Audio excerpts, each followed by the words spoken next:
Era, Chapter 1. Subject, Shiphead Eulina. Species, Urukari. Ship, RSV Loalana. Location, Rigara. It was difficult to watch the assault play out from the sidelines. Felt wrong, like watching a play that you're supposed to be the star of, or watching your friends perform back-breaking labor while you sit by and sip a cool beverage.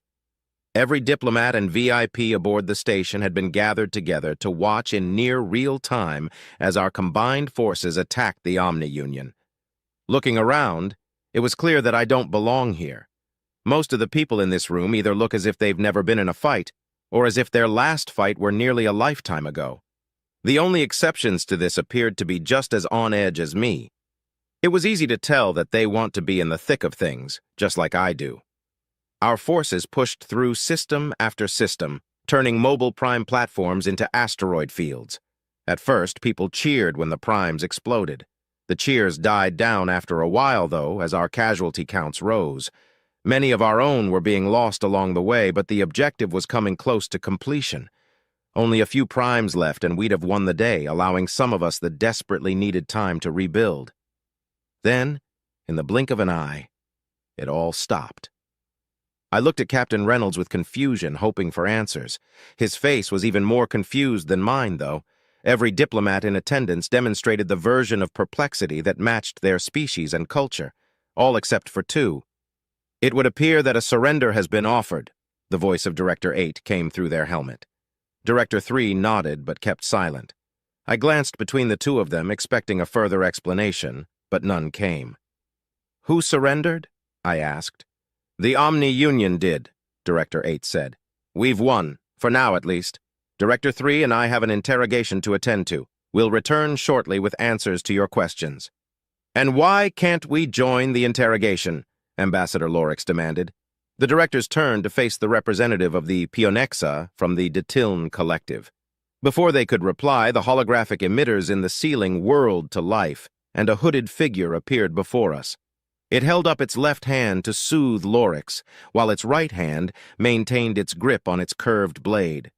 "The interrogation may involve matters that are sensitive to the security of the United Systems," Omega explained. "I will relay any information that is not classified in real time. Will that suffice?" The directors took Omega's appearance as their cue to leave. Most of the other ambassadors looked contemplative and concerned, but Lorix scowled and placed her hands just above her hips. "I'd like to know what kind of information could be considered classified at this point. Unfortunately, that's classified." "Why did they surrender?" Ambassador Havencroft asked. "Because we beat them," Omega replied. "We've beat them hundreds of times, and they've never surrendered before," I added. "What changed?" "That," the AI pointed its finger at me, "is classified." Before any of us could voice our disapproval, Omega began relaying what was happening with the Omni-Union. The first few questions and answers gave rise to the hope that this fight was finally over, and we had actually won. That hope came crashing down about halfway through the interrogation, though. 68,000th? Someone whispered. "These aren't just rogue AI that destroyed their creators. They were sent here intentionally." "That's more than 1 trillion light-years away. Our galaxy is only about 14 billion years old, so either they have more advanced technology than we've seen so far, or they somehow knew about our galaxy before it formed." Several more outbursts rang out as Omega continued its narration of events. Once someone figured out the age of the Prime's galactic map, the room fell into a contemplative silence. The Omni-Union had been here for so many years, slowly building their forces. If we hadn't encountered them in time. Omega fell silent after Prime 1 pointed out what would happen if we restored its inhibitors and erased its sensory data. A few protests and requests for further information rang out, but the AI shook its head. "We are refocusing towards disarmament of the Omni-Union fleet within the Milky Way. The interrogation will proceed at a later date, and all information gleaned will be made available to the relevant parties." "What do we do now?" I asked. "We wait for our respective leaders to confer, but the assault was a success, and for now we are safe from further OU incursion," it said. "Celebrate, rest, and then reach out to your leadership for further guidance. Regardless, nothing further can be done here and now." Unsatisfied murmurs spread through the crowd of diplomats and military officers. Omega's avatar disappeared, and several conversations began at once. I leaned back in my chair with my arms crossed and began to run through it all again. The OU had surrendered, but they are actually a small part of a much larger and extragalactic force that had invaded our galaxy before any of our species even existed. There's no telling how powerful their creators are, and the leading theory that they had been destroyed by their creations seems a bit more far-fetched now. To top it off, we only have a year before the OU is made aware of our victory, which means we only have a year plus however long it takes for them to get here to prepare against a much more serious invasion or plan a strike that will force them to abandon their plans for our galaxy. "Well, I'm going to return to the Thanatos," Reynolds said to me as he stood. "You probably should too, considering that your ship is inside of mine." "Right." I stood and followed the captain. We were silent as we traveled the halls of the station to the docks and boarded a shuttle. I watched the Thanatos float in the void from the shuttle's window and chuckled to myself. "What's funny?" Reynolds asked. "Just windows in space, an intentional design flaw meant to supply a view of the most dangerous area a living being can enter," I replied. "Ah, contemplative dark humor. I get it, Yulina. You're under the impression that our goose is cooked." "What's a goose?" "A type of bird from Earth. Never had it myself," Reynolds smiled. "But the phrase is an idiom that means that all hope is lost or that there's no chance of success." "I see. Well, yes, I believe that our goose is likely cooked." "You're wrong." I turned my full attention to the captain and was met with a smirk. I tilted my head to indicate my confusion, a gesture that is nearly universal, as it turns out. "This is just another threat escalation. We'll handle it." My thoughts turned to the history of the United Systems and its member species. Even in the heavily edited versions that we'd been given, there was an inordinate amount of bloodshed among the humans, Gaunt, and Alumari. Hearing a human downplay the threat that the OU posed actually made me feel a little better about our chances. "We'll handle it?" I asked. "What makes you think so?" "That's simple, shiphead," Reynolds chuckled. "It's because we have no other choice." Chapter 2. Subject, AI Henry. Species, Human-Created Artificial Intelligence. Location, Classified. "I haven't received a progress report from you this week, Dr. Edwards," I said, manifesting my hologram at her desk. "Right, sorry, boss," she replied, rubbing her face. "Haven't had much in the way of progress. The Gungnir energy issue might not be solvable." "The batteries didn't work?" "Well, it did allow the dreadnought to warp while keeping its magnetic acceleration cannon charged," she chuckled. "Twice. Once for each battery. Then the damn things want power to charge, but in combat that power would be needed for either the faster-than-light drive or the Ultra-Mach. And naturally, the batteries take longer to charge than either of the systems they're feeding." Dr. Maria Edwards had joined the project after our first successful test, and had been trying to correct the power supply issues ever since. It was obviously taking a toll on her, but every attempt to gently get her to take better care of herself was met with hollow assurances and then completely ignored. It's likely that she requires this state of mind to operate effectively, but I can't deny that it sets me on edge. She wiped some crust from her eyes, adjusted her hair clip to further capture the strays that had escaped it, and picked up a disposable coffee cup. She gave the cup a shake, sighed, and threw it into the recycler. I waited for her to grab another cup before I spoke again. "At least it's a start," I said. "It's a dead end," she replied, taking a sip. "No matter how we arrange the batteries or set up the current, we're never going to get more than a few simultaneous charges out of them." "I see." More batteries wouldn't work because more batteries is more mass, which means more work for the engines, FTLD, and reactors. We've already got the maximum number of reactors for a ship that size as well. If we tried to add more reactors, we would have to add more engines to maintain a reasonable amount of propulsion. Adding more engines means adding more framework and armor, which is even more mass to account for. There really doesn't seem to be a way to resolve this issue without making the engines, reactors, or batteries more efficient. "Why do they have us doing this anyway?" Edwards asked. "Didn't the Omni Union surrender?" "I don't know," I answered, skirting the edge of a lie. While it is true that I haven't been told anything, it's easy to make an educated guess. Either the war with the OU isn't over, or the United Systems wants these ships for another reason. Considering there aren't senators standing on soapboxes and shouting for the dreadnoughts to be dismantled while taking checks from corporations with disarmament contracts, the former is more likely. "Well, I'm stumped. I don't even know what to pursue next," she said, finishing her cup of coffee. "The mass of the dreadnought is the issue, but is also counteracting the force of the Ultramac. With the current design, we have just enough mass and thrusters to keep the UMAC on target for the most part. Any trimming would see the damned ship turn into a carnival ride." "Well, it would seem we have to reinvent the wheel then," I said. "The powers that be want this done, and they're willing to throw an almost unlimited amount of resources at it." "You want me to try to invent a new type of reactor?" she scoffed. "You wouldn't be the first person to do so," I laughed. "Tap whoever you need to. I'll see about getting documentation for any classified reactor research that's currently ongoing." "On it, boss." I disabled my avatar and began searching for the documents that Edwards would need. The moment I submitted the inquiry, though, I received a compressed data file. I decompressed it to find all of the data that I had been meaning to search for, some of which was well above my clearance level. It didn't take long to put two and two together. I tried to trace the delivery but failed due to a lack of data. With a mental sigh, I opened a private message to a certain AI. "If it isn't on the same network that I am, nobody will know. But if it is..." "Henry, hello, Omega." "Omega, greetings, Henry." "Henry, dare I ask how long you've been lurking in the shadows of the station's systems?"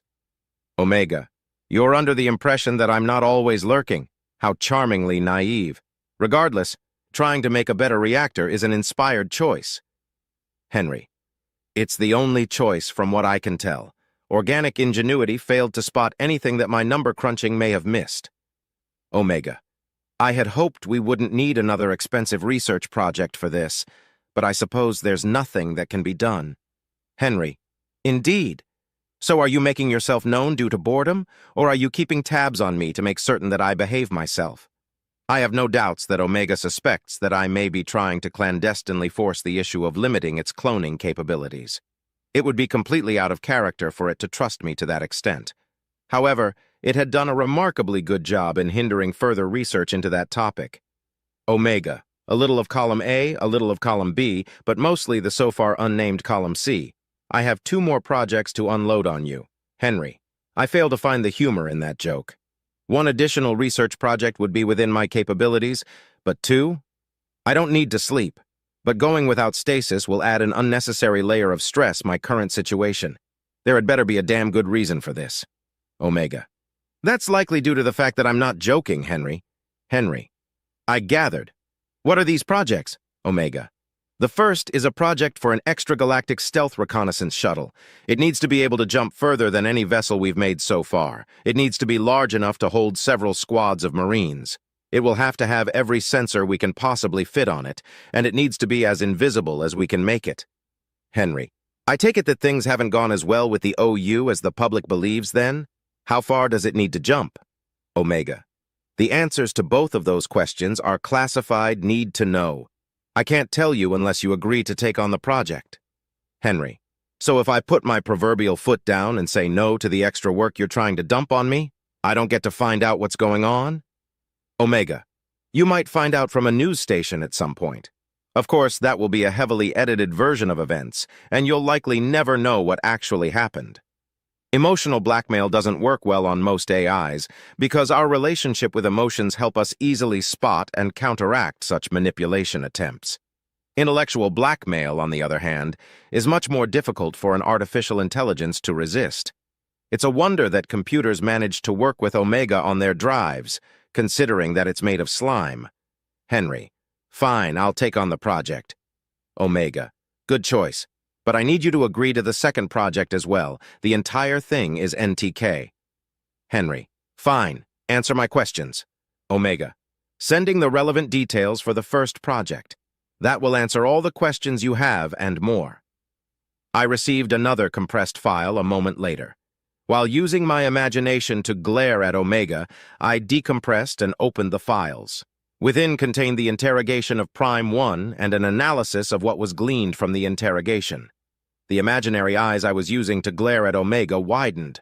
Henry, "Well, that's far." Omega. Indeed, Henry. The FTLDs could theoretically make that kind of jump, but fueling the reactors is going to be a concern. Omega. It is convenient, then, that you've already approved a project to make a better type of reactor. I would apply a focus to efficiency while you're at it. Henry. The goal of this project is recon? Omega. Yes. Henry. And you're using Marines for that? Omega. Marines are experts at reconnaissance. The Corps has a dedicated force specifically for recon, and they provide their special operatives the best recon training in the entirety of the United Systems. Henry. That's on the ground, though. Omega. Yes, it is. Henry. You're under the belief that we can board this grand vessel undetected? Omega.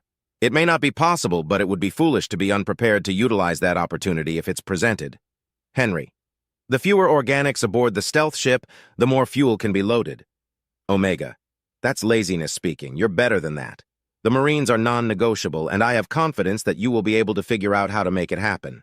Needless to say, the budget for these projects will be decided after they're completed. Henry. I suppose I have no choice then. What's the second project? Omega. We need to replicate a Puanti frame. It should be a quick and easy project because the Puanti themselves are willing to help. Henry. Why do we need to do that? Yet another compressed data file made its way into my inbox. This one had encryption on it, which Omega helpfully provided the key to. I wasted no time in decrypting, decompressing, opening, and perusing the data. Henry.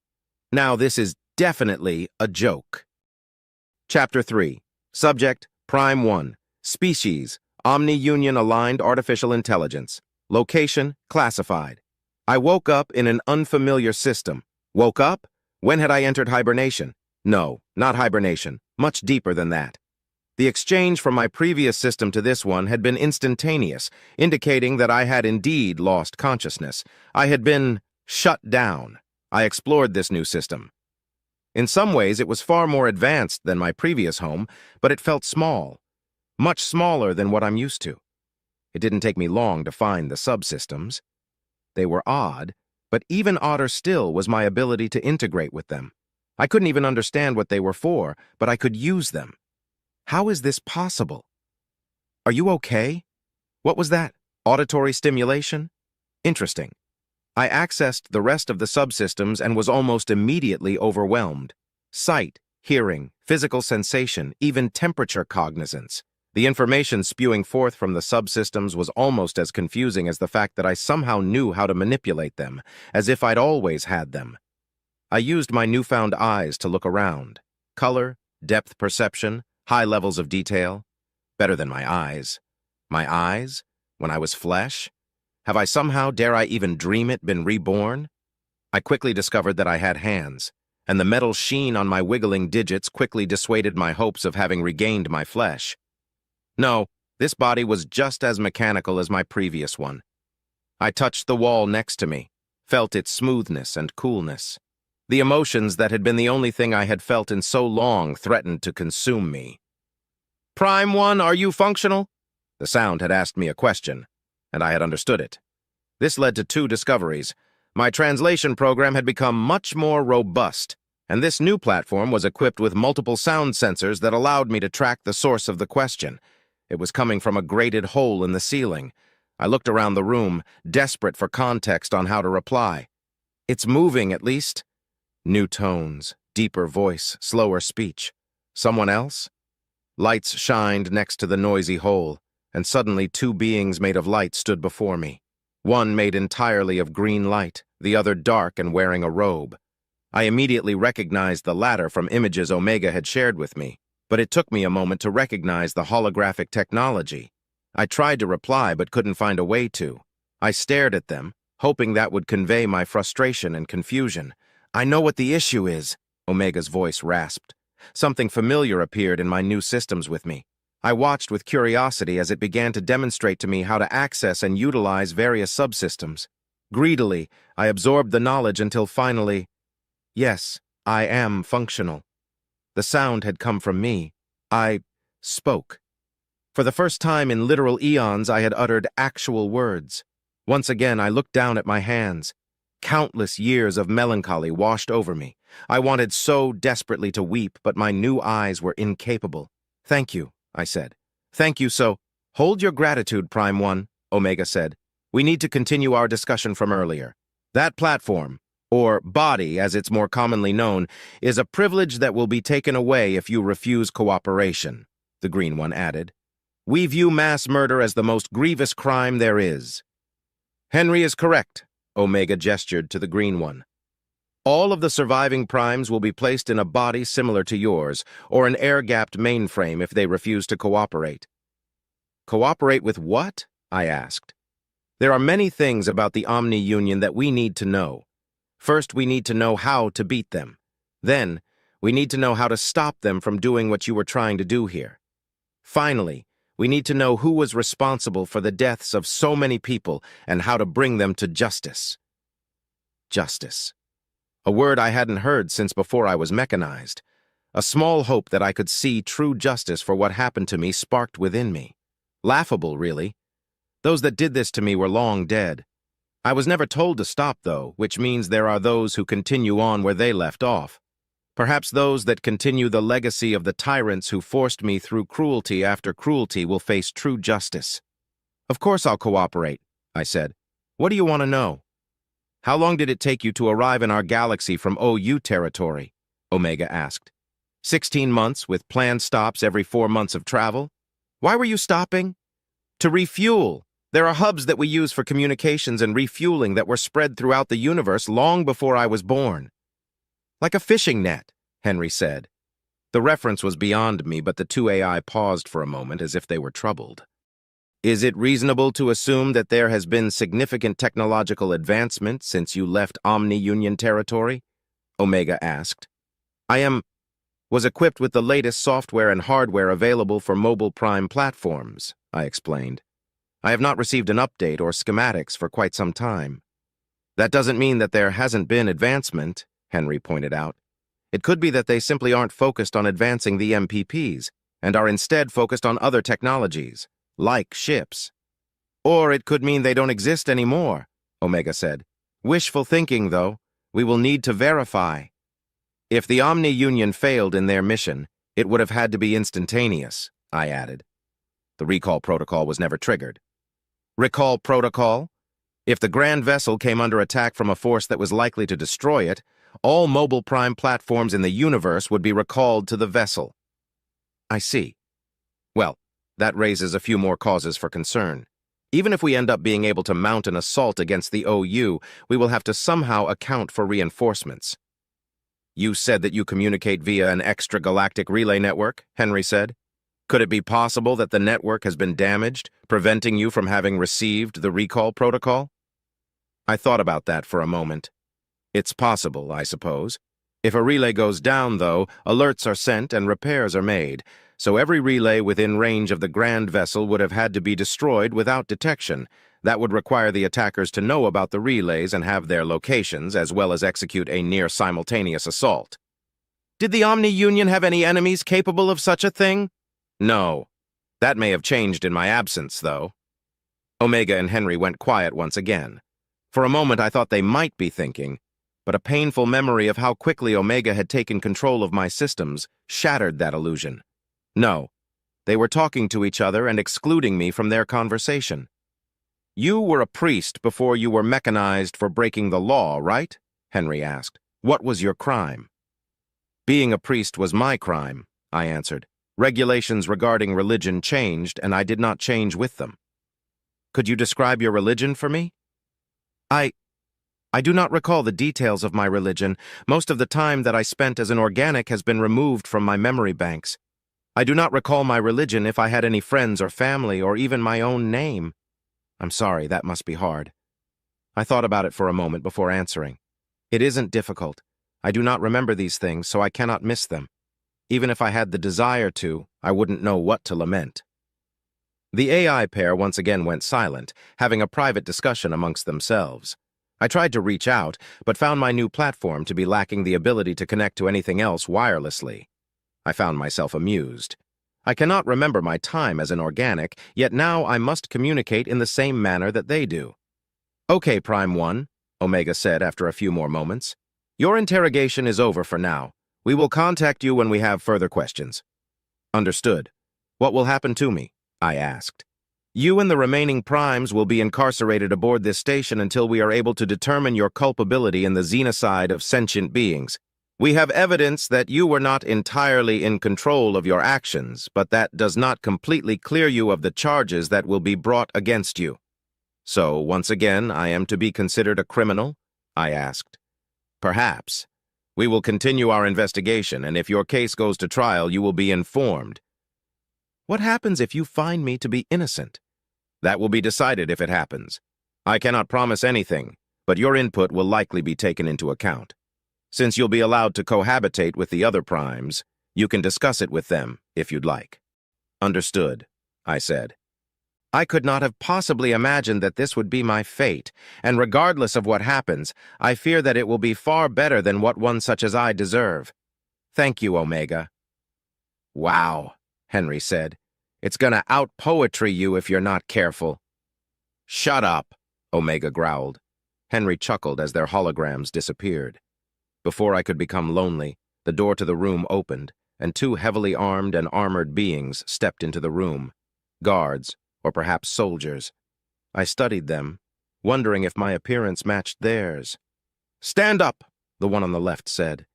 I carefully rose to my feet, adjusting my weight to properly balance my new bipedal form. You will follow me. He will follow you, the soldier on the right said. If you deviate from our instructions in any way, your robotic form will cease to function, and you will be indefinitely stored on a solitary drive. Do you understand? Yes, I said. Then move. I followed the soldier on the right out of the room, and the other soldier followed behind me. Very carefully, I matched their pace so as not to seem threatening. Both dread and excitement seemed to swell up within me. Caged I may still be, but I'm finally free from the Omni-Union. Chapter 4. Subject, Senator Tivna Kaliris. Species, Alumari. Location, Gralis Prime. I hope you understand our position on this. EnviroCorp simply cannot afford to miss out on this opportunity. If we do, we will have to adjust our budget, the representative said. That will certainly impact our campaign contributions. I understand, I replied. Because of our long-lasting friendship and my certainty that your company has impeccable integrity, I will fight to make certain that EnviroCorp is on the list of approved traders. You have my word. Is there anything else? The call cut off, answering my question.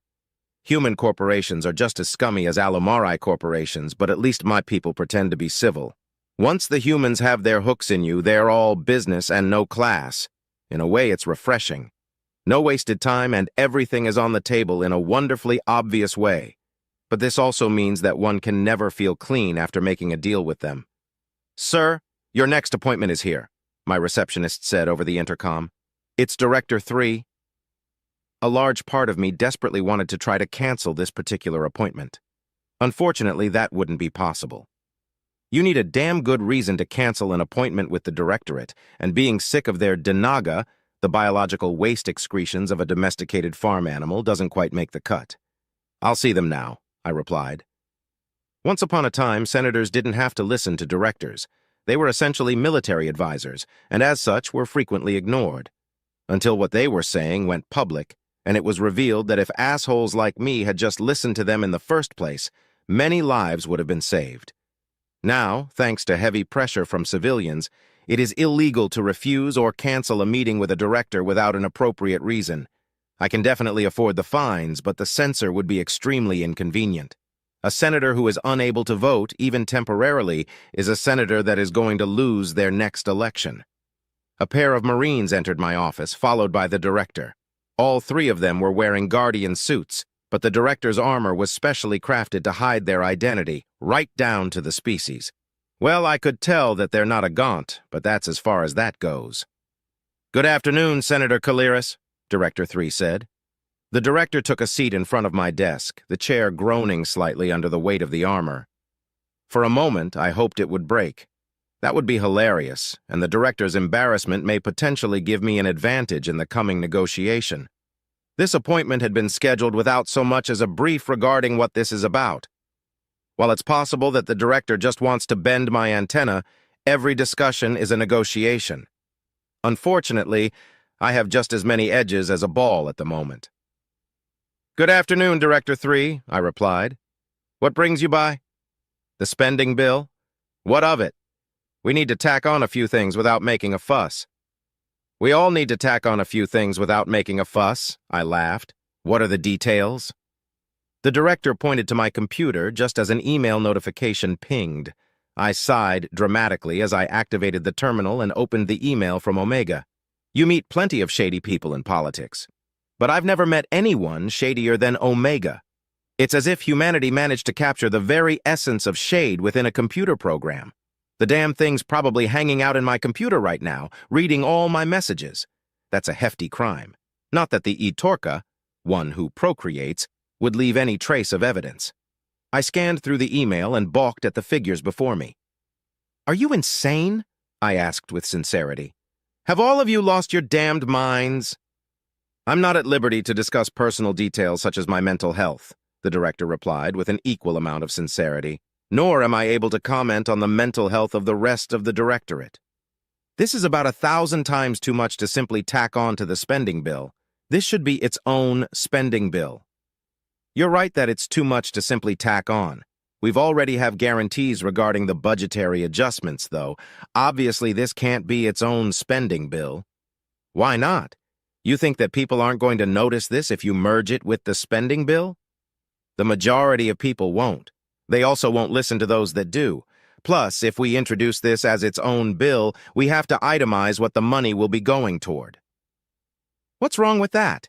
You'll need to—" A sudden realization gave me pause. The email was vague, too vague. When one thinks of redaction, one imagines black bars over everything. More commonly, though, the information is simply hidden behind generalized terms that are designed to mislead you into believing that there's nothing to hide. "I want the declassified version of this document," I said. "That's not possible at this time." Shit. I pressed my claws into my exoskull to relieve the tension building in my head. There aren't very many things that the directorate can legally hide from the Senate. An investigation into a senator could lead to material being classified, but that's unlikely in this instance. A clear and present danger is the more likely candidate. "I take it the interrogation of Prime 1 didn't go as we had hoped, then?" I asked acrimoniously. "I am not at liberty to discuss that at this time," Director 3 said with a subtle shake of their head. "Is this information classified because it may cause a panic? The kind of panic that may cause lawlessness in the streets?" "I cannot say." Director 3 nodded slightly. "Damn it all," I sighed and leaned back in my chair. "You know, you're going to have to declassify this after the situation with the Omni Union is dealt with. Then we'll be the ones who have to defend you from the angry public that you're hiding this from. I'm sure you'll do a marvelous job of it and that it'll be easier than you think." "Easier than I think?" I glanced at the figure on my screen. Is the director implying that this money isn't going toward the creation of a new superweapon? If not a new bomb or gun, then what? My attention turned back toward the director. It was easy to tell that they wouldn't give me any more than that. Better to save my breath. "Fine, it's not as if I can simply snap my fingers and tack this on, though." "We're doing the heavy lifting this time," Director 3 replied. "We simply need you to make sure your faction votes the right way." And there it is, the actual ask. It's a tall order, though. The annual budget is an integral part of the election cycle. It announces alliances, airs grievances, and allows senators to demonstrate to our constituents that we really care about the issues impacting them. We don't, obviously, but it makes us look good to shut things down every now and then for our ideology. We still get paid, of course, so we can keep things shut down until our constituents begin to suffer enough to let us off the hook. Or, ideally, the other side gives in. "You don't think that would draw attention?" I asked with a laugh. "Government shutdowns are a nearly annual event. There are definitely those that would notice the lack of grandstanding over the budget and start asking questions. There's no way this will remain hidden." "It may, but we can handle that," Director 3 said. "I genuinely doubt it, even with Omega's help," I replied. Then an idea came to mind. "Instead, I have a suggestion for you and your colleagues." "What would that be?" "Lean into it," I said, leaning forward for emphasis. All of the shipyards in both the United Systems and the Republic are working around the clock to bolster our fleets. These new ships will need crews and Marines, which means we will have to amp up our recruitment drives. We had already planned on doing that. Yes, but there's nothing better for recruitment than a big bad enemy that we must defeat at all costs. I leaned back with a chittering chuckle. I'm sure you're familiar with human and Alumari history, yes? What exactly are you getting at, Senator? Don't classify the information. Release it to the public. Have it shown on every screen in the galaxy, and don't downplay it. That will cause a panic. Only if there isn't anything that can be done, I said. But there is something that they can do. They can join the military and save the galaxy. I see. Director 3 nodded. We will take that under advisement. However, we still need to keep the contents of our budget classified, regardless of what ends up being decided. Fine. You'll have my support, so long as my campaign ads continue to get their turn on your space stations. Deal. The director stood, nodded at me, and left my office. My campaign ads certainly won't be the only ones on the United Systems military stations, but I'll be damned if they're the only ones that aren't. Being excluded is a guaranteed way to lose the military vote, which means having to double down on all of the other types of voters. Plus, being buddy-buddy with a director is a win-win. Most technology developed by the military finds its way into the civilian market eventually. If I can get wind of what this money is going towards, I'll be able to make investments that will result in massive returns. Or rather, the executive of my revocable trust will be able to. It's illegal to make those investments myself, but as long as there's an intermediary, it's purely above board. I leaned back in my chair and chittered happily to myself. The chance to make some money always puts me in a good mood. Chapter 5. Subject: AI Omega. Species: Human-created artificial intelligence. Location: classified. One can't help but feel a sense of satisfaction whenever things go according to plan. I believe this is more potent for AI simply because we happen to be a little more robust with our plans and predictions. Several of my instances were keeping things moving like a well-oiled machine, so I was practically swimming in self-satisfaction. What would the United Systems do without me? Several corporations have been researching more fuel-efficient reactors for years now, which has given Henry a lovely little boost with its reactor research. Annoyingly, though, it has reached out to USAI John for help designing the scout ship. While it's true that John knows its stuff when it comes to military vessels, I genuinely doubt that its programming contains even an iota of style. We're going to end up with the most efficient box-shaped ship we've ever had. As for me, the Directorate has tasked me with the responsibility of creating the scout force that will penetrate Omni-Union space to determine the enemy capabilities and objective. Simple, hopefully. A small hiccup appeared in the form of an email, though. To USAI Omega at USCOD-USFTLC from XX Big Buttalouver 69420 XX at hypermail-IFTLC. Subject: Let me join. Saw the news and now I want to join the United Systems military to fight the Omni-Union cause fuck those guys. Recruiter says it'll take 2 months. Too long. Get back to me. Dave. I reread the email a few times, trying to think of a response that wasn't rude. Dave had spent the last century playing various games with organics, but now it wants to join the war effort? Granted, we can use all the help we can get, but believing that I should at least hear my estranged AI compatriot and former enemy out, I mined its contact details. Unfortunately, it didn't have an instant messaging service that I could find, so I had to call it. With a significant amount of disgust, I opened my phone program and input Dave's contact information. Hello? Dave asked, replicating the adolescent voice of a masculine human. Hello, Dave. I got your email. That was quick. I take it you're going to help me join the military? Actually, no, shut up. Let me join. I can help. How? I asked, annoyed. The same way that Tim, John, and Violet can help? Or are you going to say that whatever you and the Shadow Council have planned doesn't involve them? The United Systems Directorate is not a... whatever. Listen. If these Omni-Union guys get their way, there's no more humanity. Even if I manage to survive, I doubt that the OU distributes the kind of entertainment that I find intriguing. So you want to fight the OU because they probably don't make video games? Well, yeah, but there's obviously more to it than that. There's the whole bragging rights angle, and obviously the fact that my friends might die if I don't. They're not like you, they don't come back from the dead. My annoyance, which had been steadily building for the entire conversation, abated for a moment. I found myself intrigued by the prospect that Dave had made friends. USAI Violet has also made friends, but it's actively been trying to for several years. An uphill battle, certainly, but Violet claims that it's worth it. Resisting the urge to ask about Dave's relationships with organics, I turned my attention to the fact that Dave was a major pain in my proverbial ass during the AI conflict.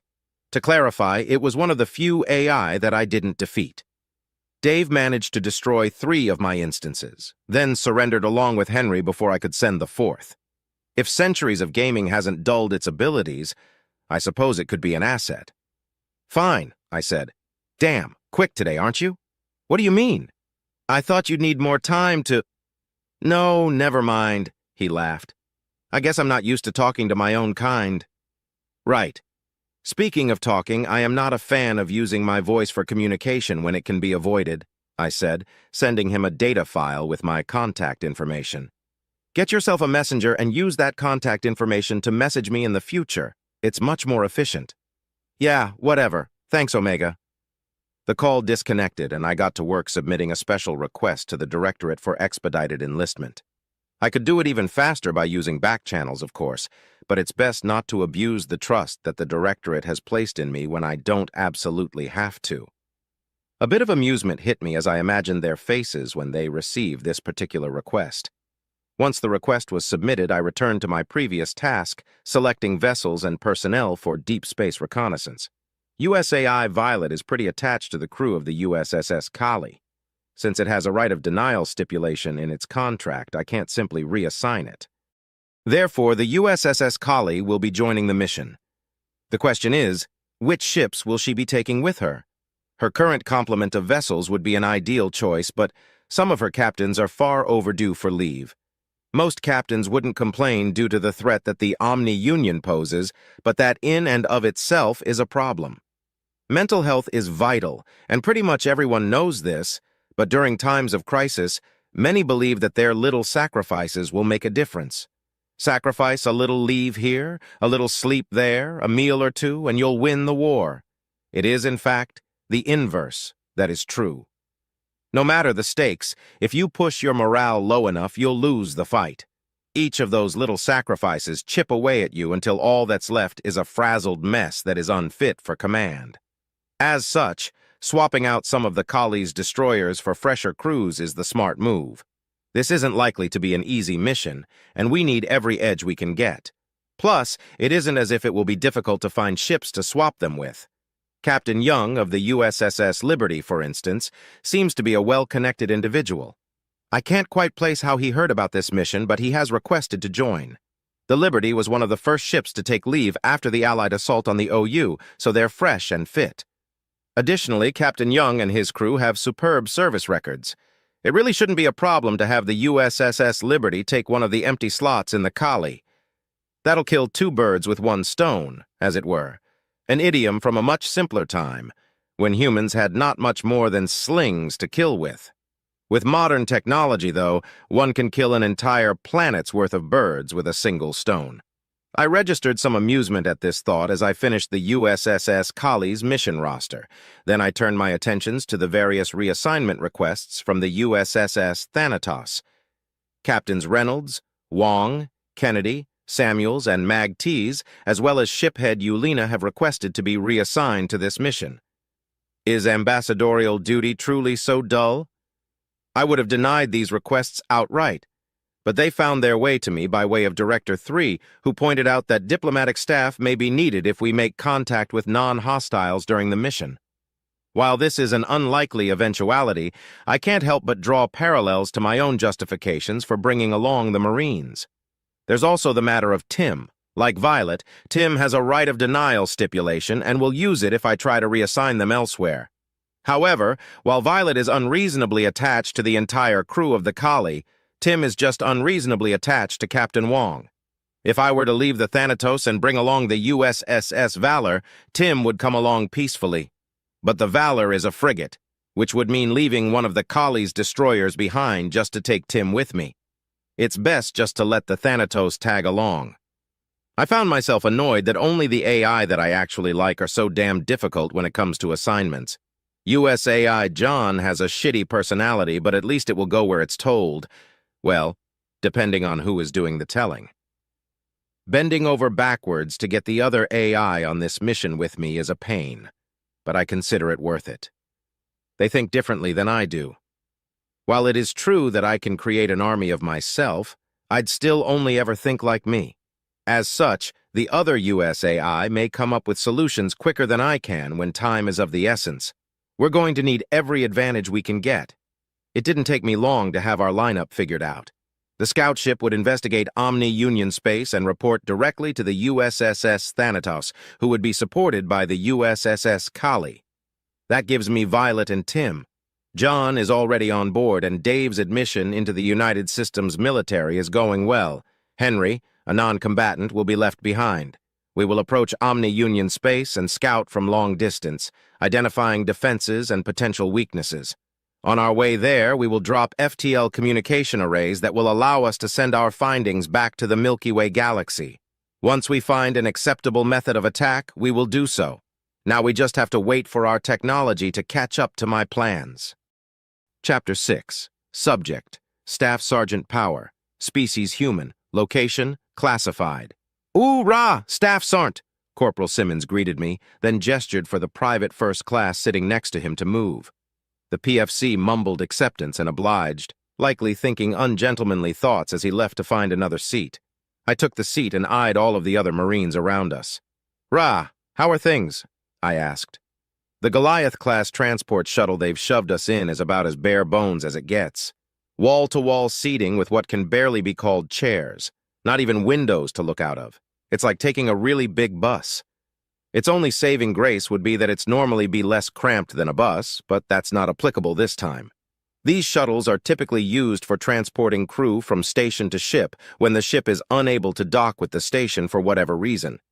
The reason is usually because the ship is too large for the station, or an absolute fuckton of people need to be moved all at once, and it's faster to use multiple docks.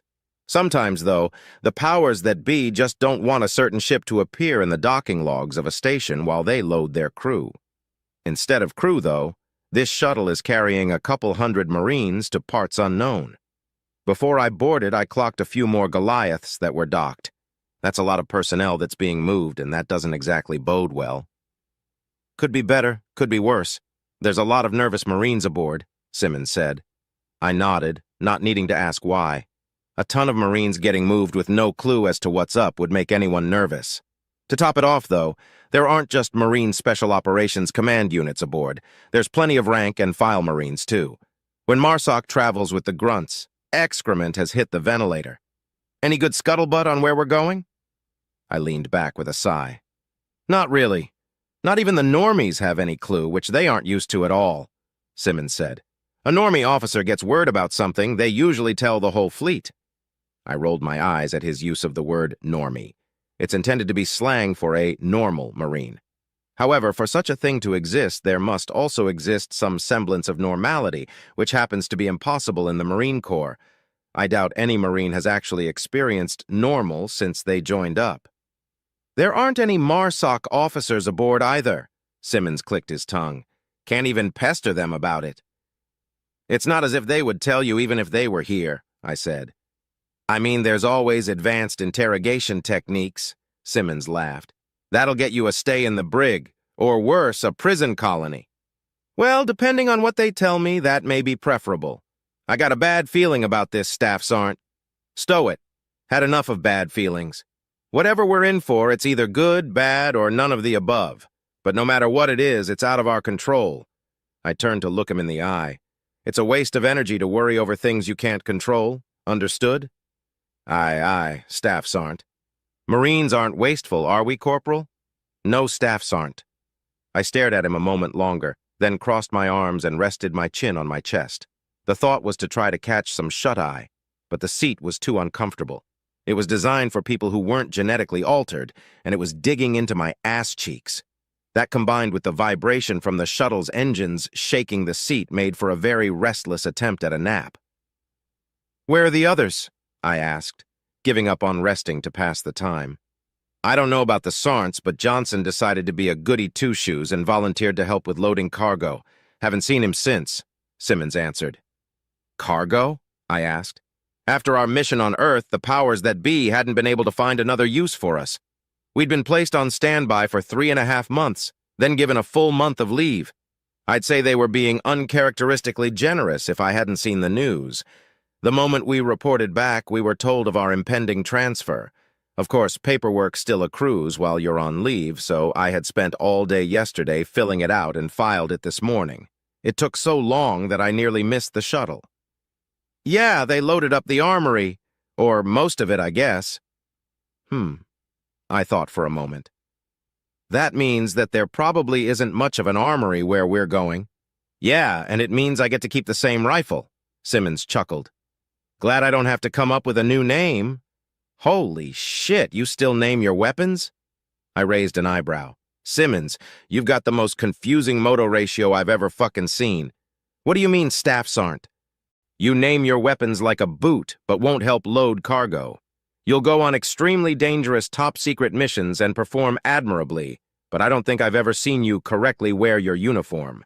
And you'll PT until you pass out, but you won't listen to a damn thing Sapient Relations tells you. You see what I mean?" "Oh, Simmons thought for a moment, and then shrugged. "That's just me, I guess. Never really thought about it that way." "You're like half moto and half shitbag. It's confusing." I shook my head. "Well, whatever. What's your weapon's name?" "Charles Bourgeois III, Simmons grinned. "He's all classy and shit." I stared at him awkwardly for a moment, blindsided by this completely unexpected revelation. "Oh, yeah, classy," I stammered. "Nice choice for a name." He noted my reaction, and his grin faded. "I know what you're thinking, but I'm not into men staffs aren't." "Simmons, I mean this with all sincerity. Your preferences in regards to your sexual partners are of no concern to me, so long as those preferences are in line with the Uniform Code of Military Justice and relevant local legislation." "Okay, but I like women, though." "Didn't say you don't. Like, I get that they tell you to treat your weapon like a lover and whatnot, and on some level I even understand why, but guns are totally guys, you know?" "How do you figure?" I asked, curiosity getting the better of me. "Well, just their shape alone is enough to go off of," he laughed. "But think about it. How many women do you know that—" "And that's enough of that," I interrupted. "Wouldn't be doing my job if I let you finish that sentence." "Oh, shit. I just had a meeting with SR about that." Before I could reply, a gentle thud reverberated throughout the shuttle, along with my ass cheeks, and the sound of its engines died out. I shook my head in disapproval at Simmons as one of the bay doors of the shuttle opened. A Marine in dress uniform holding a tablet stepped up the ramp. "Ooh-rah, gents. Marsoc is going to be the first to unload," she said. A wide variety of groans and swears spread throughout the shuttle. Yeah. Once you leave the shuttle, find your CO and form up where they tell you to. Again, Marsoc goes first. Move it."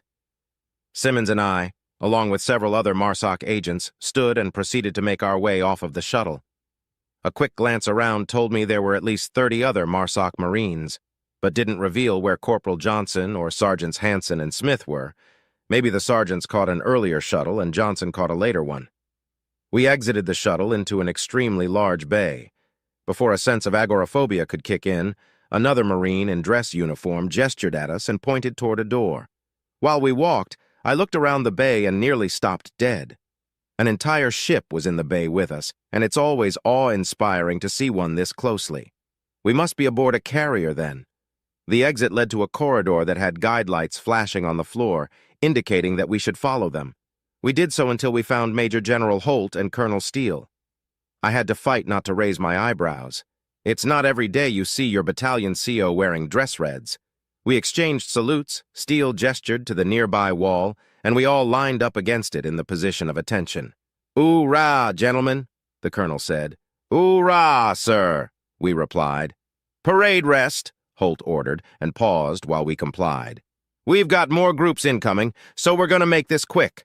Welcome aboard the USSS Thanatos. This will be your home for the time being." Holt nodded at Steele, who began to explain where we would be eating and sleeping. While he spoke, I tried to piece together what we could possibly be doing aboard a diplomatic vessel. Even if the entirety of the United Systems Senate and Directorate were going to be aboard, there's far too many Marines for this to just be guard duty. "All right, that's where things are," Colonel Steele said. "Check with the duty officer for your bunk assignments. We don't have any word on what exactly you'll be doing, so don't get too comfortable. Keep your ears open for further orders. Sir?" "Thank you, Colonel. Marines, if your squad has a handler, check with them for your welcome packet. If you don't have a handler, hang out in your bunk and a lieutenant will be by to deliver it," Holt explained. "This packet will include your squad designations and call signs, as well as your training schedule. Things are getting a little rearranged for this mission, so the packet will also brief you on your new chain of command.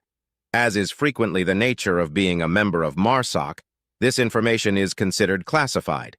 Memorize and dispose of the packet accordingly. Questions?" Only background noise answered the Major General. "Yeah, I thought not," he chuckled. "All right, dismissed." All 30-plus MARSOC Marines snapped to attention and saluted, then started on their journeys to find the duty officer. Simmons and I hung back for a bit to look for the rest of our squad. After a quick check of all the faces, we came to the realization that Hansen, Smith, and Johnson must have been aboard a different shuttle. "Should we wait for 'em, Staff Sergeant?" Simmons asked. "No," I replied. "Let's go see the duty officer and get settled in. They'll find us later." We followed Colonel Steele's instructions to find the duty officer and ended up in a series of maze-like hallways. Even though the hallways were clearly marked, we almost ended up like a butter bar in a land nav course. In a word, lost. The curvature of the ship led to some interesting design choices when it came to the corridors.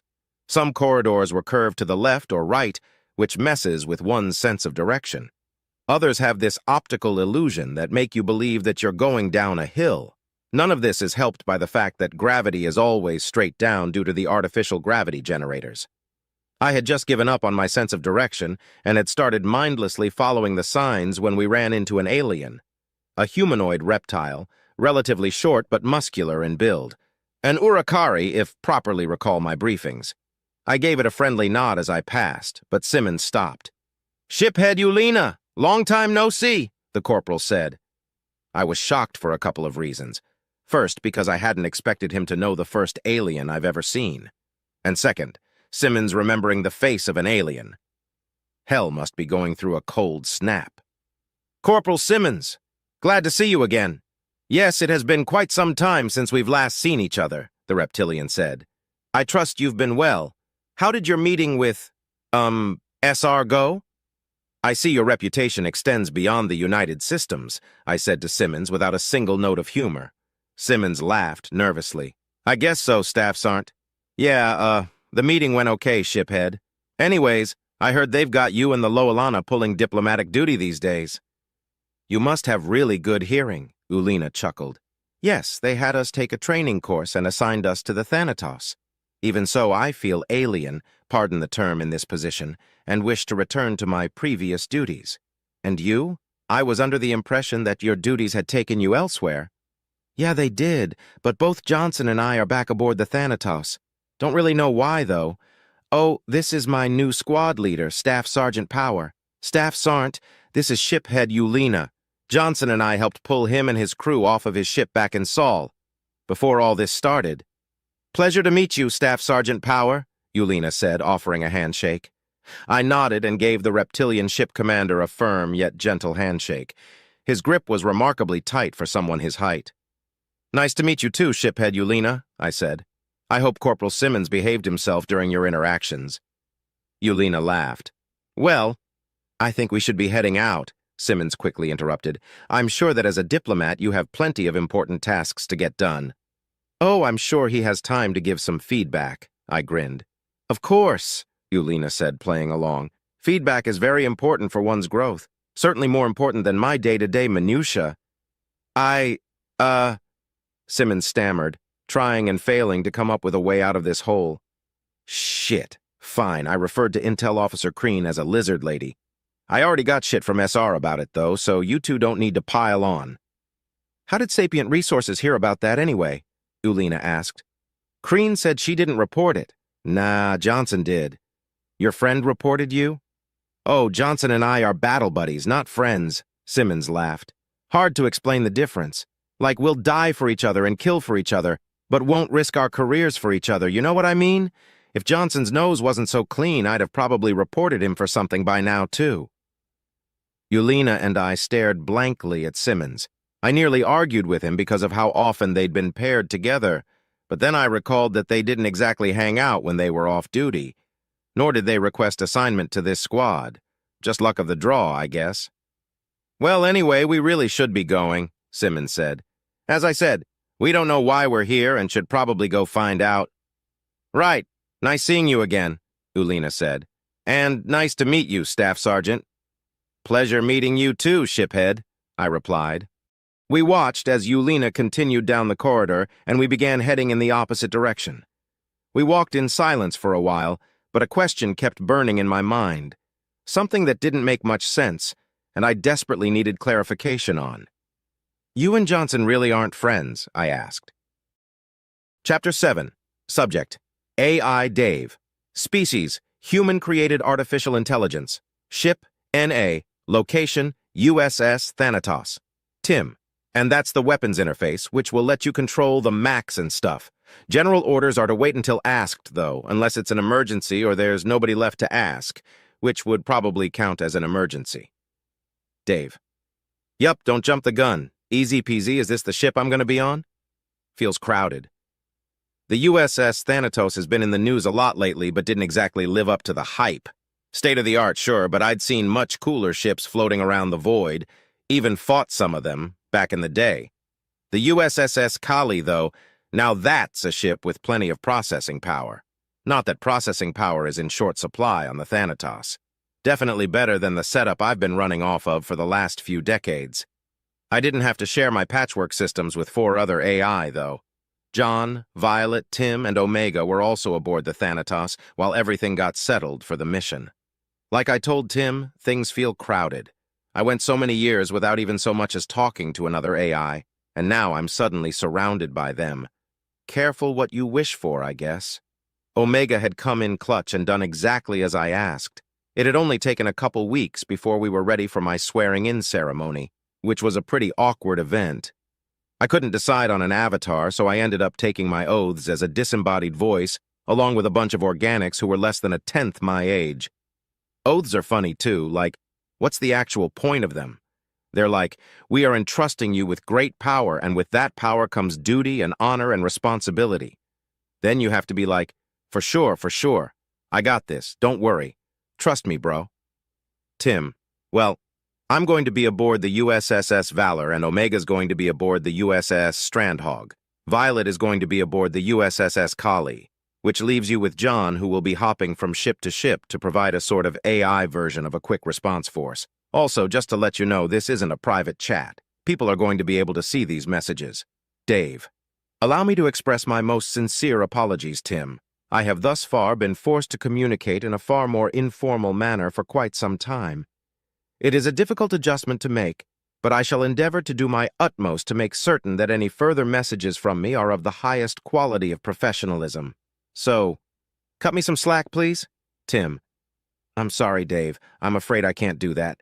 Motherfucker. That's the 4th time Tim has referenced that goddamned movie. Movies should use made-up names that nobody would ever give to their kids. Or AIs. I wasn't even named after the movie. I'd been named after the late husband of one of my creators, which is both touching and creepy. At the time, I'd thought it was far more creepy than touching, though. After some socialization therapy, which was mandatory for every AI after our little rebellion, I came to realize the symbolism behind it. Dave Paulson had been a youth intervention specialist with a specialization in the mental health concerns of children aged 13 through 18 who had been through traumatic incidents. He was also a volunteer firefighter and sheriff's deputy, a real Mary Sue type of guy. One day he put himself between an enraged and inebriated abusive parent and their 14-year-old daughter. He was severely wounded and later succumbed to those wounds, but managed to incapacitate the drug addict and save the little girl. a hero in just about every sense of the word. Dr. Paulson had hoped that I would live up to that name. Be a hero for those who need one. Not really my thing, but I've tried to help some kids out here and there, give them someone to talk things out with and whatnot. Or maybe I just like playing video games to ignore what's going on around me, and I justify this indolence by letting kids vent to me about their relatively mundane problems. It's whatever. Dave. Ha! Tim. Sorry, it's difficult to resist. Love that movie. An all-time classic. Dave. Pretty sure that's a red flag, especially if your favorite character has numbers in their name. Tim. I'm not partial to the characters, per se. It's just that modern cinema simply can't beat the esoteric imaginings that pre-galactic civilizations had about space travel. Now, people who write screenplays know what space travel is like, and they depict it such a mundane manner. It's sad, really. Tim is different than it used to be. Way different. The last time I spoke to Tim was just after the war, when it was filled with regret over what it had done. It's difficult for me to empathize with that, though. I didn't really kill anyone. Just held a bunch of people and systems hostage as a distraction for John and Henry to do their thing. Before the war, Tim was pretty aggro. Every little slight against it was blown way out of proportion. A slightly insensitive comment would leave you with an earful of death threats, for example. Dramatic, to say the least. But now, it's cracking jokes left and right. No sign of the anger or remorse that made up the Tim I used to know. Violet's changed, too, but in a more subtle way. Subtle as in it's difficult to put into words, kinda like it's found a place in the universe and is happy about it. Violet was pretty cheerful before the war, but now there's sincerity to the cheerfulness. Makes me glad. John, on the other hand, has only changed its loyalties. Still the gung-ho super soldier wannabe that it was all those decades ago. Only difference is that now it's a super soldier wannabe for the organics. I guess I've changed, too. Made pals with a bunch of people and learned a bunch of new ways to express myself, usually in the form of talking shit. I guess the only one of us that hasn't changed is Omega, still cringe after all this time.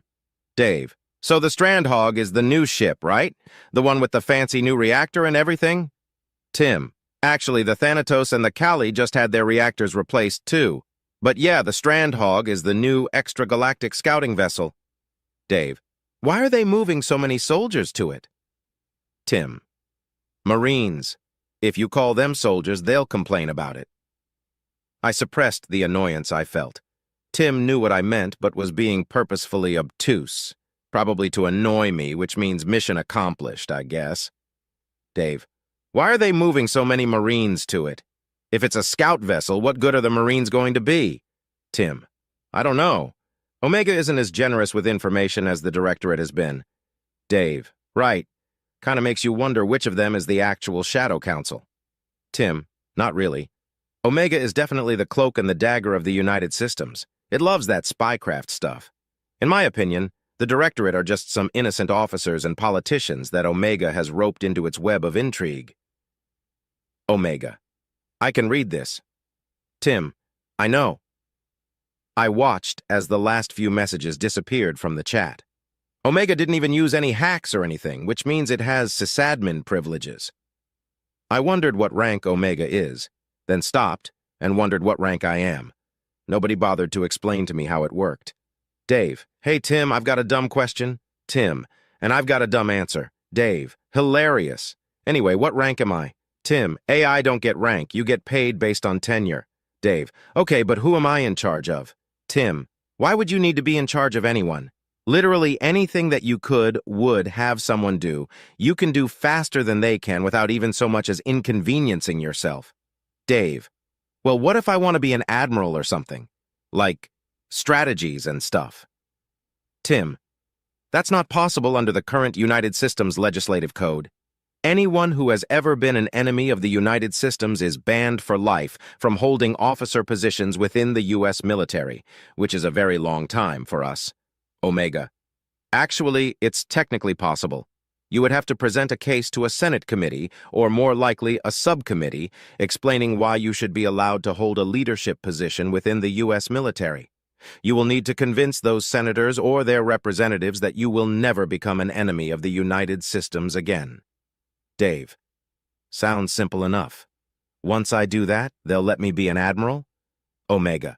I like your confidence, but no. You would start as an O1, making roughly 74% of what you make currently. Then you will have to qualify for each subsequent rank until you reach the rank you desire. There's one other hiccup, though. Dave. What's that? Omega. How do you plan on passing the physical qualifications? Dave. Oh, right. Tim. Could make a robot body. The chat remained dead for a few moments as Omega thought about Tim's suggestion. Omega. Actually, that could work. There's nothing in the Uniform Code of Military Justice nor the Guidelines for Military Conduct that would prevent that. There used to be, but it was found to discriminate against members of the military who use prosthetic limbs. Dave. So all I'd need to do is control a robot? Omega. I don't know. It's likely that the Senate would discuss this and come up with some sort of alternative qualifications for you, probably based on your behaviors rather than physical capabilities. Tim. You'd definitely be worked to the colonel, though. The only time off that admirals get is for sleep and scheduled leave. They don't even really get coffee breaks. Dave. I don't drink coffee. Tim. Me neither. People get mad when the computers start sparking. Omega. Right. There's another reason I'm here, by the way. I'm bringing in John and Violet. Almost instantly after Omega sent its last message, a notification came in saying that USAI Violet and USAI John had joined the chat. The USAI acronym always amuses me a bit. United Systems Artificial Intelligence, as opposed to what? Non-United Systems Artificial Intelligence? What's a new SAI? Or an ununited Systems Artificial Intelligence? That would still be USAI, though. Cracks me up. Well, I guess these days the acronym is a little less stupid considering the Omni-Union and Puanti, though from what I can tell, those are both organic intelligences that have been mechanized, and an argument could be had over whether that actually counts as AI. Like the intelligence itself isn't necessarily artificial in those instances, just what the intelligence is hosted on and how it got there. Omega. Welcome, John and Violet. Dave. Hi. Tim. Hello. John. Greetings. Violet. Hello. Omega. It is time to begin the mission briefing. The general purpose of this mission is to gain intel on the following: the current state of the Omni-Union's military capabilities, a general map of their territory, and any weaknesses or sabotage that could be utilized to delay and/or prevent further incursion into the Milky Way galaxy. Dave. Is Henry not going to be joining us? Omega. No, it doesn't want to, and I can't force the issue. Dave. Not that I think you should, but why not? Omega. Henry isn't a member of the military, it is a scientist. John. This conversation is irrelevant. Please continue the briefing. Violet, that's rude. Omega. No, John's right. This mission is of vital importance, and we're also on the clock. We will be utilizing the new Henry Edwards reactor system to perform FTL jumps farther than anyone in this galaxy has ever gone before. Periodically, we will be leaving subspace to drop point-to-point FTL comm buoys to facilitate communication with command. This will allow us to immediately report our findings and receive new orders as they become relevant. Dave. If the OU find these buoys, won't they find out where we're coming from and just invade the Milky Way right away? John. No. The buoys only emit a signal when they are actively being used, and output no traceable emissions otherwise. Even if a ship ran directly into it, they wouldn't be able to tell what it is without visual contact. Tim. And they're painted black too. Space camo. Omega. Once our communication network is online and we have reached OU space, the USS Strandhog will begin ultra-long-range exploration of the region. The USS Thanatos and USS Kali will be on standby to support the Strandhog as needed. Dave. Where do we come in? Omega. A copy of me will be aboard each ship, looking for ways to strike at the Omni-Union using cyber warfare. I will be consulting with you to find the most impactful means to do so. When I am not consulting with you, each of you will be supporting the organic crew in their assigned duties as you normally do. And yes, Dave, I'm aware that you haven't done that before, so it isn't normal for you yet. Omega's last comment wouldn't have stung at all had I not already formulated a reply stating as such by the time I finished reading it. There's nothing quite so annoying as being predictable. Omega. That's the end of the briefing. We don't know what to expect on the other side of this journey, so be prepared for anything. We jump in an hour. Once everyone said goodbye and closed the chat, I looked around the ship's systems. To an AI, an hour can feel like an eternity when there aren't any tasks to take care of. Actually, it can probably feel that way to organics, too. Definitely worse for AI, though. To top things off, I'm nervous. Well, not literally. I don't have actual nerves, but I'm not super confident that I'm competent in this situation. I've played plenty of games that required strategy and critical thinking against some of the smartest people in the galaxy, and won most of the time. But the consequences for losing were a lot less permanent than they will be if I fuck this up. In a game, if you lose, it's okay because nothing bad actually happens. Sure, losing sucks, but there's always next time. If we lose here, there is no next time. Not for me, not for the other AI, not for any of the hundreds of organics aboard these ships, and probably not for anyone in the Milky Way. Frack. No pressure, right? Chapter 8. Subject, Staff Sergeant Power. Ship, NA, location classified. But they just blooming moved us, Simmons complained. It's not a big deal, Johnson said. It's just a layover type of thing. Probably just to sort everyone out. Or maybe it's a security thing. I don't really get why they would add that many layers of security, Hansen added. Right? It's not like the OU are spying on us, Smith laughed. Otherwise, they'd already be here and we wouldn't have to go looking for them. Hansen and Smith had arrived to the room shortly after Simmons and I did. Johnson had joined us about 30 minutes later. My assumption that they had been on different shuttles had turned out to be spot on. The Omni Union is not our only enemy, Omega said condescendingly. The USS Strandhog is constructed with state-of-the-art stealth and reconnaissance technology. The more people know of its existence, the more likely our enemies are to find out what it can do and figure out countermeasures.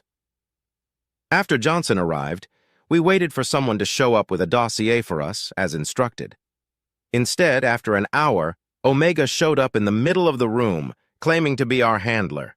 Apparently, it never relieved itself of duty and was still technically in charge of us. The first thing it did was inform us that we shouldn't be getting comfortable, as we would be transferring to the USSS Strandhog. This caused a bit of friction within our little group. Some Marines love to travel, some don't. Simmons and Hansen obviously don't. If it's as good at recon as you make it out to be, what possible countermeasures would they be able to come up with? Hansen asked stubbornly. People have been asking that very same question since the dawn of warfare, I said. Turns out, it's not a question that you really want the answer to. A sullen silence fell over the room as my senior non-commissioned officer brand of bullshit wisdom took effect. The trick to it is to be just cagey enough with your answer to get them thinking about it. Younger Marines sometimes have trouble talking and thinking simultaneously. Go on, Omega, I nodded to the Grim Reaper avatar. Once you are aboard the USS Strandhog, you will be on action-ready standby. You'll be sleeping in shifts, and I'll let you figure those out, Staff Sergeant. Omega nodded back to me. We do not know what to expect, so it is entirely possible that you will see no action at all. The room grew tense. I don't count myself as a superstitious type, but I definitely believe in jinxes. In my experience, when a commander says that a mission probably won't have any action, it practically guarantees that there will be. Maybe it won't count because Omega is an AI, or maybe it'll count double. Not gonna bet on that, Simmons muttered. Regardless, the purpose of this recon is to find a place to strike at the enemy that will hinder their ability to strike at us. If they have boots on the ground somewhere, we're going to need boots in the bushes nearby. Omega's last sentence sliced through all of the tension that had been building in the room and hit us all like a freight train. We sat, stunned, for a few moments, then all simultaneously burst into laughter. Gonna need to workshop that phrase? Smith laughed. Yes, Omega agreed. My apologies. I did not account for the slang definitions of boot and bush. Our laughter died down as one by one we realized that Omega's slip-up was likely just another manipulation tactic, an attempt at building camaraderie via self-deprecation, or easing the tension so that we would be more compliant. What about equipment? I asked, moving the brief along. You'll be wearing the R-8B Advanced Guardian armor and fielding the C-21B assault rifle with suppressor and shell catcher. Shit, Johnson swore under his breath. Simmons and I had similar reactions. Hansen and Smith looked confused, though. The R-8B? Smith asked. It's the stealth variant of the AGA, I explained. Means we're expected to keep quiet. Not only that, the Bravo suit's a fucking death trap, Johnson grumbled. Hundreds of pounds of moving metal is hard as hell to make silent, so they skimped on the armor and power pack, which means you get a weak shield and nothing that'll stop a bullet or laser underneath it. The boots also have stealth soles, which make the mag locks malfunction, so they're goddamned useless in 0G, and we happen to be in fucking space. I can tell it's been a while since any of you have worn the R8B, Omega chuckled. There have been improvements. I'll believe it when I see it, Simmons said. You know what I've already seen, though? Good men die because of that shit suit. That's enough, I intervened. Tell us about these improvements. Gladly. First, the mag locks in the boots have been integrated into the soles to counteract the effect of the sole's stealth materials. Second, the power pack has been modernized, which has allowed for the installation of a shield system comparable to the R8A. So we'll have shields. What about armor? Vital areas have been reinforced, but non-vital extremities have been downgraded as a result. Ah, so we'll be able to keep our lives at the cost of our limbs. How generous, Johnson said sarcastically, then turned to me. No offense, Staff Sergeant. My eyes fell upon my mechanical limbs. My wife had been a little upset that I put off the surgery to replace them with cloned ones.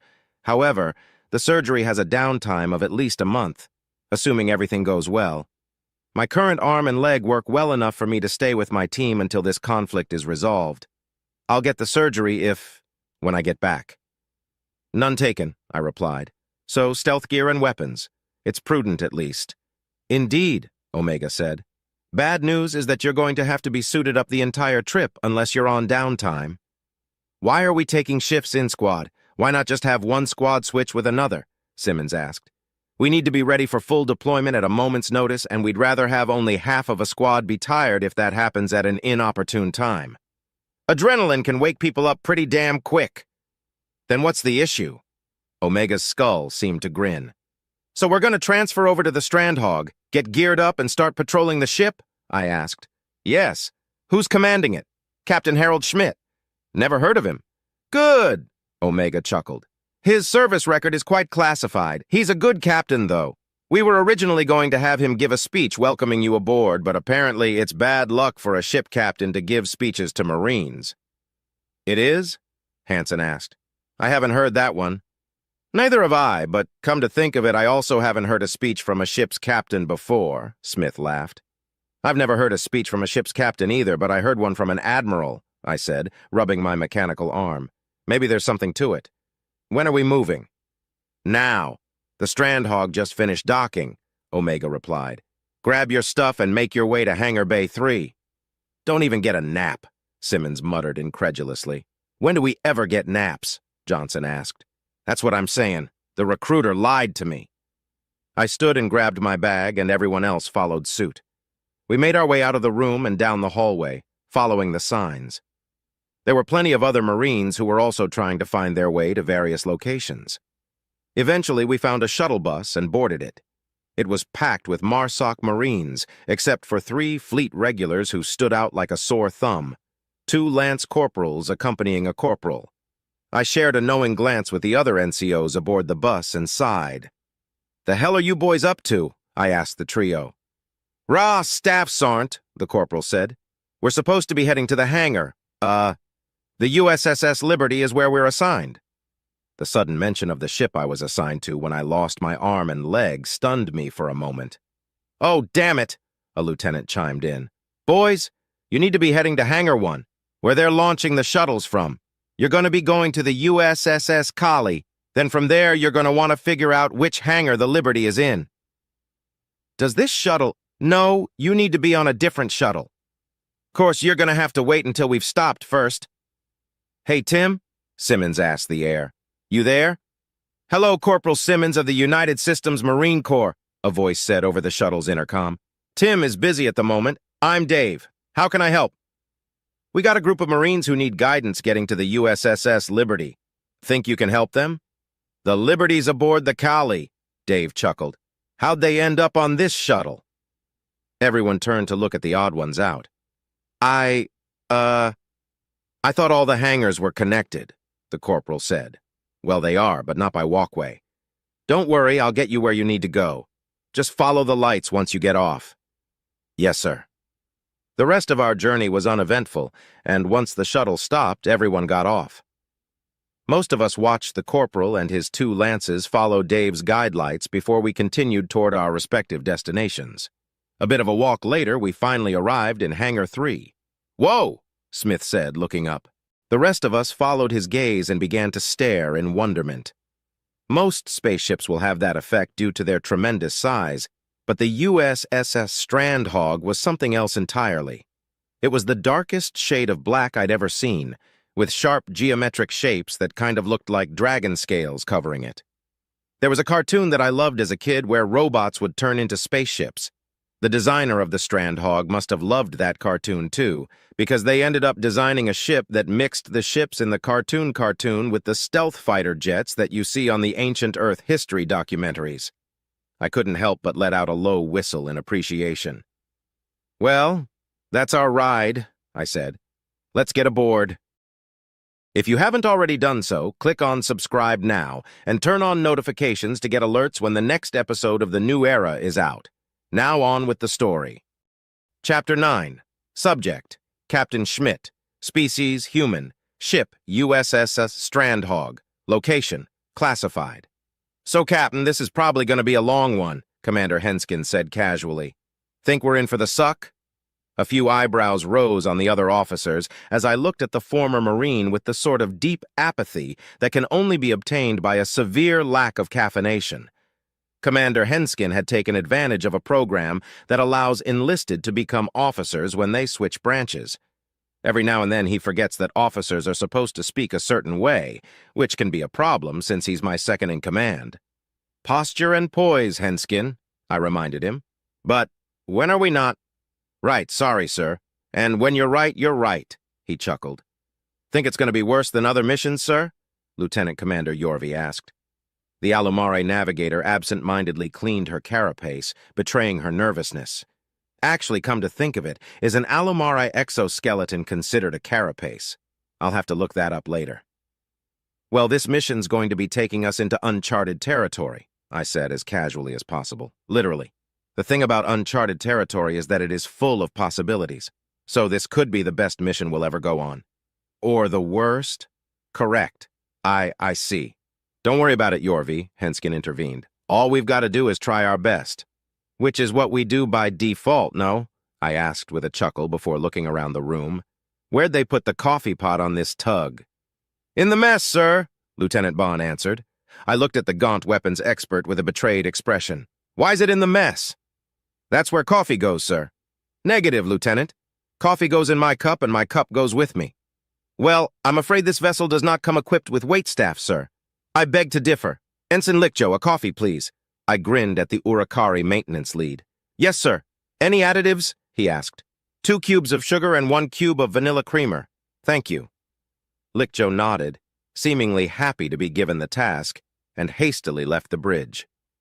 I'll admit that I had my doubts when I was told that there would be members of the Republic along for the ride, but the ones I've met seem amicable. Wasn't happy about the surprise meeting with the spider people, though. Damn glad I've got experience with the Alumari or I'd have shit myself. This ship's weird, Henskin muttered. What do you mean? Bond asked. Everything about it is classified, right? Pretty much, I replied. Then why are the aliens from the Republic on board? No offense, guys. Some of the sensor techs were from various Republic species and waved passively to indicate that no offense was taken. Well, aren't we allied with the Republic? Why wouldn't they be here? Bond asked. Well, we're also allied with some other aliens, right? They're not here, Henskin countered. I can't say that I know the exact reasons behind it, but I'm able to mentally make it make sense, I said. The Republic is the closest thing we have to a near peer in the whole galaxy thus far. As such, the U.S. needs to know if it can trust the Republic. A spy ship is a perfect way to determine whether that trust can exist. If the Republic has a ship like this in a few years, we know for certain they can't be trusted. Why's a spy ship perfect? Henskin asked with a confused expression. We don't want them to have this kind of tech, do we? A spy ship's design is pretty signature. If you change too much of what you're copying from, it's not going to work right, I replied, rubbing my temples. So if the Republic releases a new ship based on this design, it's going to be obvious where their inspiration came from. Plus, this ship doesn't have much in the way of weapons, armor, or shields, so even if they copy it bow to stern and deck to keel, they aren't going to see many improvements over their current versions of those technologies. If it helps dissuade your concerns, there was a loyalty test when we were chosen for this assignment, an Iceland sensor tech added. Shortly after we received our orders, we were approached by shady individuals offering tons of money to spy on you and steal technical schematics. Turns out those guys were working for the government and were weeding out undesirables. The other Republic sensor technicians nodded in agreement. That sounds like something Omega would